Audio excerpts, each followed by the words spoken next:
سرفراز صاحب، آپ کا ٹائم دینے کا بہت شکریہ سر. جو ابھی کرنٹ صورتحال ہے اس میں تو بلو ورڈ کے آس پاس بہت ساری اور سوسائٹیاں بھی آ گئی ہیں، تو اس صورتحال میں آپ بلو ورڈ سٹی کا فیوچر کیسے دیکھتے ہیں اور پورے چکری روڈ کا فیوچر کیسے دیکھتے ہیں؟ دیکھیں، میں یہ سمجھتا ہوں کہ بہت سارے ڈیلرز کو اور لوگوں کو اس بات کا علم ہونا چاہیے کہ جب کوئی کاروبار عروج کی طرف جاتا ہے تو اس وقت وہ لوگ بھی آ جاتے ہیں جنہوں نے وقتی طور پہ فائدے حاصل کرنے ہوتے ہیں. اس میں وہ لوگ بھی ہوتے ہیں جن کا کام لوگوں کو گمراہ کر کے ان کے مال و اسباب کو لوٹ کر چلے جانا ہوتا ہے. اور یہ پچھلے کوئی 30 35 40 سالوں سے ایسا ہی ہوتا ہے. جب بھی ریئل اسٹیٹ پراپرٹی میں بوم آتا ہے تو وہ لوگ برساتی مینڈک کی طرح آتے ہیں، کبھی 10 کنال پہ، کبھی 50 کنال پہ، کبھی 200 کنال پہ پروجیکٹ کا بورڈ لگاتے ہیں. رینٹل زمین ہوتی ہے یا پرچیز بھی کرتے ہیں اور اس کے بعد جو ہے لوگوں سے پیسے لیتے ہیں تو وہ بھاگ جاتے ہیں.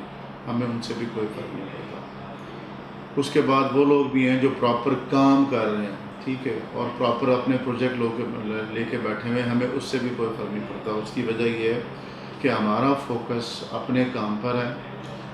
میں اور میری مینجمنٹ ہم یہ دعوے سے کہتے ہیں کہ پچھلے 30 سال کا ٹریک ریکارڈ اٹھا کے دیکھ لیں کہ اتنے عرصے میں کسی ایسے پروجیکٹ کو اتنے سال میں کامیابی ملی ہے نہیں ملی ہوگی. لوگ 5 10 15 سال سے لگے ہیں.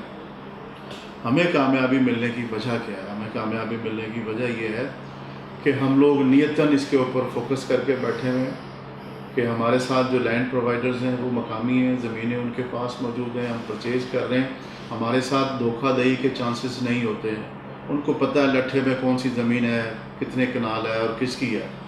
اس کے بعد دوسرا یہ کہ جو ڈیولپمنٹ ہے، آپ کسی بھی ایریے میں چلے جائیں ہماری آپ کو ڈیولپمنٹ کرتی ہوئی نظر آئے گی. اچھا، اب اس کے بعد جو سب سے بڑا جو میں سمجھتا ہوں کہ بینیفٹ ہے اور اس پروجیکٹ کی خاص بات ہے وہ یہ ہے کہ لوگ کوئی ایک چیز پکڑتے ہیں اور اس کے نام پہ سیلز شروع کر دیتے ہیں. اب ہم تو الحمدللہ آپ سمجھ لیں کہ ایز اے ٹورسٹ سٹی اس کو پاکستان میں کیا دنیا میں فرسٹ ٹائم انٹروڈیوس کروایا. اللہ تعالیٰ نے ہمیں اس میں بھی کامیابی دی ہے. تو ہم نے ایک بلاک پہ کریشن کی ہوئی ہے. واٹر فرنٹ ہے وہ الگ خصوصیات کا ہے، اسپورٹس ویلی ہے وہ الگ ہے، اسی طرح آپ کا جو اوورسیز بلاک ہے وہ الگ ہے. تو ہمارے آنے والے جو بھی پروجیکٹس ہیں ان کے اندر اپنی ذاتی حیثیت میں انفراسٹرکچرز میں انفرادیت ہے، اور وہی انفرادیت جو ہے لوگوں کو مجبور کرتی ہے کہ وہ آ کر اس پروجیکٹ میں لیں. اگر یہی پروجیکٹس کوئی اور ڈیولپرز کر رہا ہوتا، میں اس وقت نام نہیں لوں گا کسی کا بھی، تو میں آپ کو شرطیہ اس بات کی کہتا ہوں کہ جو پلاٹس ہم نے 7 لاکھ میں یا 10 لاکھ میں لوگوں کو ڈلیور کیا وہ کسی قیمت پہ نہ کرتے، اور نہ ہی انہوں نے آج تک کی ہے کسی نے بھی. ہم نے لوگوں کی امانت لوگوں تک پہنچائی ہے اور آگے بھی ہم پہنچائیں گے. اس جیسا پروجیکٹ جو ہے، جو بلو ورلڈ ہے، جو پاکستان میں کیا دنیا میں اپنی ایک پہچان بناتا چلا جا رہا ہے، اس جیسے پروجیکٹ کی جو کاسٹ آف لینڈ ہے وہ اس وقت بھی 50% سے کم دوسرے پروجیکٹس میں ہے. اور میں سمجھتا ہوں کہ یہ ایک عوام دوست پروجیکٹ ہے اور اسی وجہ سے اللہ پاک نے ہمیں کامیابی دی ہے. دیکھیں، اگر ایک کلائنٹ ہے جو امریکہ یا یورپ میں بیٹھا ہوا ہے اور اس نے اپنے لیے پلاٹ لینا ہے تو وہ بیریا DHA آپ کہیں بھی کسی بھی جگہ پہ بھی جو ہے نا وہ پلاٹ پرچیز کر سکتا ہے پاکستان میں کسی بھی پوسٹ سوسائٹی میں. اس کے باوجود جو ہے نا اس کو جب یہ وہ ہماری ایک ریڈ کرتا ہے، ہمارے ڈیلر سے بات کرتا ہے تو اس کو نظر آتا ہے کہ یار یہ جو فیسلٹیز دے رہے ہیں، جو یہ سسٹم بنا کے دے رہے ہیں، جو وہاں پہ ٹورسٹ کا ایک آ رہا ہے، واٹر تھیم پارک ابھی بننے جا رہا ہے، اور یہ ساری چیزیں جو ہے نا کسی ایک پروجیکٹ میں اور اس کی قیمت اتنی کم ہو تو وہ فوری طور پہ جو ہے نا وہ اس کو پرچیز کرنے کی بات کرتا ہے. اور میں سمجھتا ہوں کہ ہم نے ابھی بھی جو ریٹس بڑھائے ہوئے ہیں تو وہ صرف اور صرف اس بیس پہ ہم بڑھا رہے ہیں کہ جی ہمارا جو لینڈ جو ہے وہ کاسٹلی ہوتی جا رہی ہے، انفراسٹرکچر جو ہے وہ مہنگے ہوتے جا رہے ہیں، اور ہم پھر بھی جو ہے نا زیادہ بوجھ جو ہے نا اپنے اوپر ڈال رہے ہیں، اپنے پروفٹس کو کم کر رہے ہیں.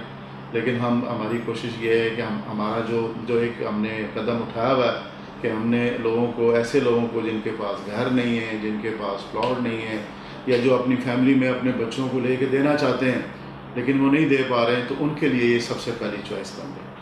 بالکل صحیح. ادھر یہ بھی ایک چیز دیکھی گئی ہے کہ پورے اب ایریا میں جتنی بھی باقی سوسائٹیز ہیں وہ واقعی 2 گنا بھی نہیں 3 گنا مطلب ان کا زیادہ ریٹ ہے. تو ابھی تو کوئی لینڈ باقی رہی ہی نہیں میرے خیال میں اس ایریے میں. تو آپ کس طرح ابھی بھی ان ریٹس پہ دے رہے ہیں بکنگس کر رہے ہیں؟ مطلب اگر کیلکولیٹ کیا جائے تو ابھی آپ کو بکنگس بہت ہائی ریٹ پہ دینی چاہیے. دیکھیں ہم نے میں اس ساری چیز کا سہرا جو ہے وہ ندیم صاحب نعیم صاحب کے ساتھ دوں گا، جنہوں نے سعد نذیر صاحب کے ویژن کو سمجھتے ہوئے اس چیز کو دیکھا، اور جہاں پر لوگوں نے 5 سال بعد یا 8 سال بعد پروجیکٹ کرنے ہیں وہاں انہوں نے پہلے سے زمین کی خریداریاں شروع کی ہیں، اور وہ اللہ کے فضل و کرم سے انہوں نے اس ریٹ پہ خریداریاں کی اور اس کا ثمر ہی اب وہ لوگوں کی طرف ڈیلیور کر رہے ہیں. تو وہ ان کی ایک مہارت تھی، اس علاقے کو سمجھنے کی ایک صلاحیت تھی، اور اس کے بعد لوگوں کا اعتماد تھا جو ہم نے ان ساری چیزوں کو مینیج کیا. تو میں نے کہا نا کہ مینجمنٹ سعد نذیر صاحب، ندیم صاحب، نعیم صاحب، یہ جتنے بھی لوگ ہیں نا ان کا فوکس اس وقت جو ہے وہ اس بات پر ہے کہ اللہ تعالیٰ نے جو عزت دی ہے اس میں مزید اضافہ ہو، اور ہم لوگوں کو جو دے رہے ہیں وہ ہم ان کو اسی بات پہ، اسی کمٹمنٹ پہ ڈیلیور کریں. دیکھیں ہم نے بار بار چانس دیے ہیں کہ یار آپ اپنے ڈیوز ادا کریں، سرچارج آپ نہ دیں اور آپ جو ہے نا پلاٹ کے مالک بنیں. اب آپ بتائیں جس کا پروجیکٹ اتنا اچھا چل رہا ہو، ایک نام ہو، اس کو 2 منٹ لگتے ہیں، وہ اپنی ساری چیزوں کو کنسیشن کر کے 7 لاکھ والے پلاٹ کو 8 کو 10 کو 15 میں بیچے، 20 میں بیچے.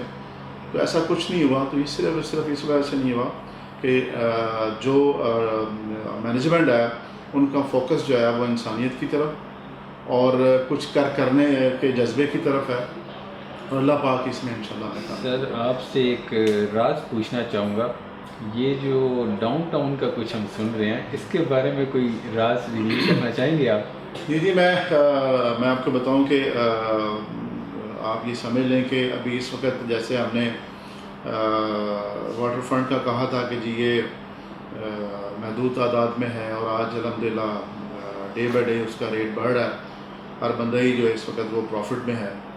اور اگلے ڈاؤن ٹاؤن سے پہلے میں سمجھتا ہوں کہ یہ 1 سوا لاکھ روپے ریٹ کراس کر جائے گا، جو کہ آلموسٹ جو ہے نا ڈبل ہونے کی طرف جا رہا ہے. تو ڈاؤن ٹاؤن جو ہے نا اس کی لوکیشن بڑی کلاس کی ہے، اور اس کے اوپر آپ سمجھ لیں کہ آپ یہ مین موٹر وے کے اوپر آ رہا ہے، اور اس کی ایکسیس جو ہے وہ کہاں سے ابھی ہم دیں گے یہ ہم آپ کو بعد میں بتائیں گے.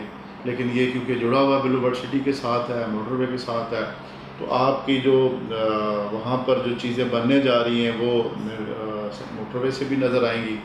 تو اس کی ایک اپنی اہمیت بننی ہے، اور اس میں ہم نے آپ سمجھ لیں کہ جو وہ طبقہ ہے جو ہمارے ساتھ اس وقت پلاٹس کی صورت میں موجود ہے، لیکن ان کے مائنڈ میں یہ تھا کہ یار بلو برڈ میں کیونکہ ایک عام سے لوگ لے رہے ہیں، متوسط طبقہ جو ہے وہ اس میں لے رہا ہے، تو ہم کوئی چیز اگر دیکھیں گے کوئی اچھی چیز آئے گی تو ہم دیکھتے ہیں. تو میں سمجھتا ہوں کہ ڈاؤن ٹاؤن ان کے لیے آ گیا ہے، اور وہ بلو برڈ کے لیے ایک الگ سے ایک مثال بنے گا.